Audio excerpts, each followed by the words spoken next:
자, 4시간입니다. 자, 드디어 이번 시간부터는 세 번째 주제, 세계 속의 우리나라 경제라는 주제를 가지고 공부를 하도록 하겠습니다.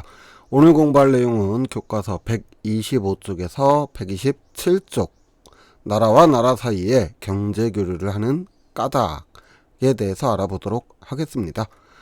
자, 이번 시간에 다룰 내용, 나라와 나라 사이에 발생하는 경제 교류를 알아볼 건데요. 이걸 무역이라고 합니다. 그리고 무역이 발생하는 까닭에 대해서 알아보도록 할게요. 쉬운 내용이니까 가볍게 듣고 이해하면 될 것 같아요. 자, 땡칠이와 갑돌이 이야기를 좀 해보겠습니다. 농사를 지으면서 살아가는 땡칠이가 있어요. 농사를 잘 하는 덕분에 여러 가지 채소나 과일을 잘 기르고 있습니다. 한편 사냥을 하면서 살아가는 갑돌이가 있습니다. 사냥을 곧잘 해요. 그래서 동물 가죽이나 고기를 얻으면서 살아가고 있죠. 자, 그런데 문제는 땡칠이는 고기가 먹고 싶고 갑돌이는 과일을 먹고 싶습니다. 자, 이럴 때 어떻게 하면 되나요? 자, 그래서 땡칠이는 사냥이라는 걸 한번 해봤어요. 할 수 있을 줄 알았는데 해보니까 토끼는커녕 참새 한 마리도 잡지 못했습니다. 자, 한편 갑돌이도 농사를 좀 지어봤어요.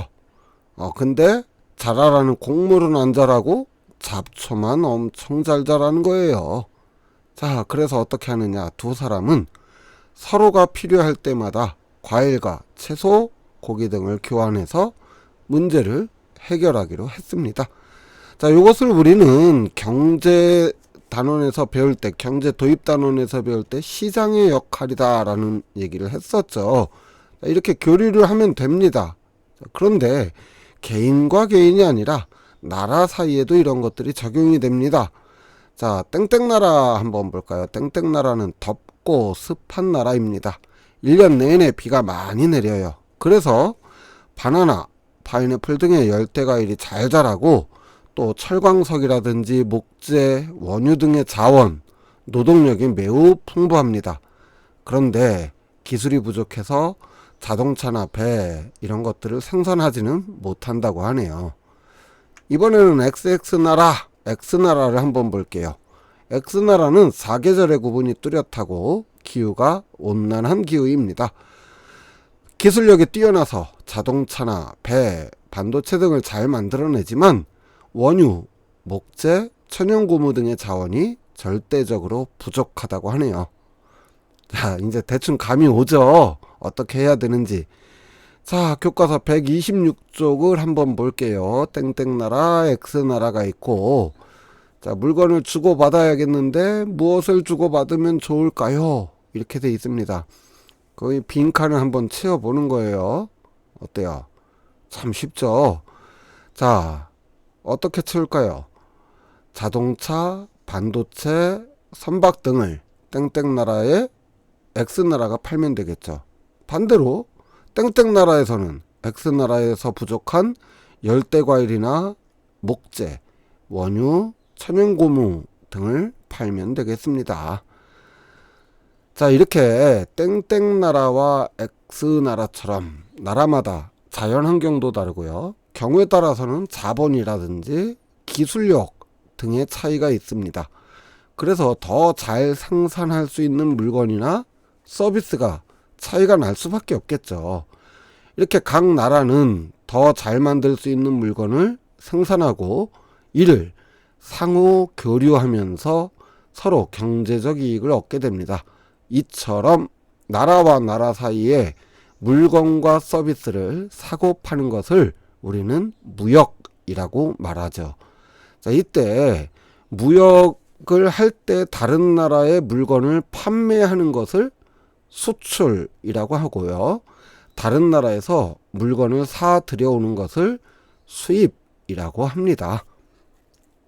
자, 이렇게 하면은 왜 무역이 필요하고 또 무역에서 수출이라는 건 뭐고 수입이라는 건 뭔지 알겠죠? 자, 그렇다면 우리나라의 무역은 어떻게 이루어지고 있는지 교과서를 통해서 한번 살펴볼게요. 127쪽의 그래프를 한번 보겠습니다. 자, 수출액이 나오고 있어요. 우리나라의 수출액을 국가별로 비교한 그래프입니다. 자, 중국이 무려 25.1%, 미국의 13.5%, 베트남의 8.9%를 수출을 하고 있습니다. 뭐 금액으로만 따진 거예요. 품목별로 따지면 또 얘기가 조금 달라집니다. 자, 이렇게 나타나고 있는데 중국, 미국, 베트남 상위 3개 국가로 수출하는 비중이 무려 절반 가까이인 47.5%에 달하고 있습니다. 자, 그렇다면 수입은 어떻게 이루어지고 있는지 한번 알아보도록 할게요. 우리나라의 수입액을 국가별로 비교해 보니까 역시 수출과 마찬가지로 중국이 21.3%로 가장 높습니다. 그 다음이 미국이고 수출에서는 베트남이었는데 수입에서는 일본이 9.5%로 세 번째를 차지하고 있네요. 자, 역시나 중국, 미국, 일본 상위 3개 국가가 전체 수입에서 차지하는 비중이 43.1%로 꽤나 높은 것을 알 수가 있지요. 자, 그럼 이번에는 품목을 한번 살펴보겠습니다. 가장 많이 수출하고 있는 품목, 반도체가 압도적으로 많은 것을 볼 수 있습니다. 자, 반도체가 얼마나 많은지 보니까 석유 제품하고 자동차, 디스플레이 센서 뭐 이런 것들을 합친 금액보다 반도체 수출이 훨씬 더 높습니다. 왜 우리나라를 IT 강국이라고 하는지 알 수 있겠죠. 자, 이번에는 주로 수입하는 품목을 살펴볼게요. 우리나라는 원유를 가장 많이 수입을 하고 있습니다. 그 다음으로는 반도체도 제법 수입을 하고 있고요. 천연가스, 석유 제품, 또 반도체 장비나 석탄, 무선 통신 기기 순으로 나타나고 있네요. 자, 이상에서 살펴본 그래프들을 가지고 우리나라 무역은 어떤 특징이 있는지를 한번 살펴보도록 할게요. 먼저 수출과 수입을 나타낸 이 그래프를 통해서 우리는 중국, 미국, 베트남의 상위 3개국에 수출하는 비중이 거의 절반에 가까운 47.5%라는 것을 확인했고요. 수입 역시 중국, 미국, 일본 상위 3개 국가가 43% 정도를 차지하고 있다는 것을 확인했습니다. 이것이 보여주는 것이 무엇이냐면은 무역 의존도, 좀 어려운 말이죠. 우리나라는 무역 의존도가 높다라는 것이 우리나라 무역의 특징이라고 할 수 있습니다. 자, 무역 의존도가 높다라는 얘기는 뭐냐면요, 무역 대상 국가가 많지가 않다는 거예요. 이러면 어떤 문제가 생기느냐, 중국, 미국, 일본, 베트남과 우리나라가 외교적인 마찰을 겪게 되면은 굉장히 경제에 심각한 타격이 생긴다는 거죠. 가까운 예를 들어서 일본과 우리나라의 경제 정쟁 과정에서 우리나라가 한때 뉴스에서 난리가 난 적이 있었죠. 그런 것처럼 우리나라의 무역 대상국이 그만큼 적다는 것이 문제가 된다는 것입니다.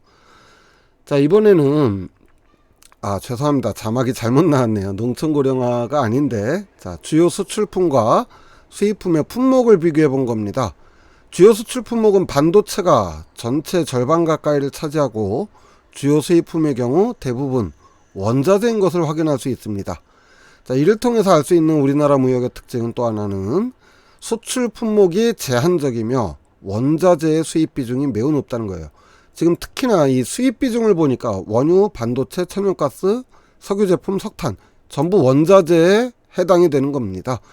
자, 따라서 우리나라는 반도체를 통해서 수출을 많은 부분을 이익을 얻고 있지만 공장을 가동하거나 반도체를 생산하기 위한 장비와 원재료 등은 전부 수입에 의존하고 있다는 것을 알 수가 있지요.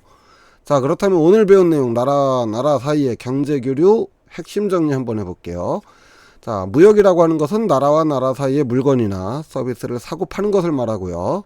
나라마다 자연환경, 기술, 자본 등의 차이가 있기 때문에 무역이 필요한 겁니다.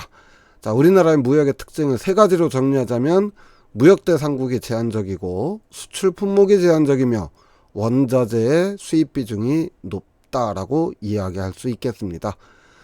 자, 이렇게 해서 오늘 배울 내용은 끝이 났고요. 다음 시간에는 우리나라와 다른 나라의 경제교류 사례에 대해서 한번 알아보도록 하겠습니다. 오늘 수업 여기서 마칠게요. 수고하셨습니다. 안녕.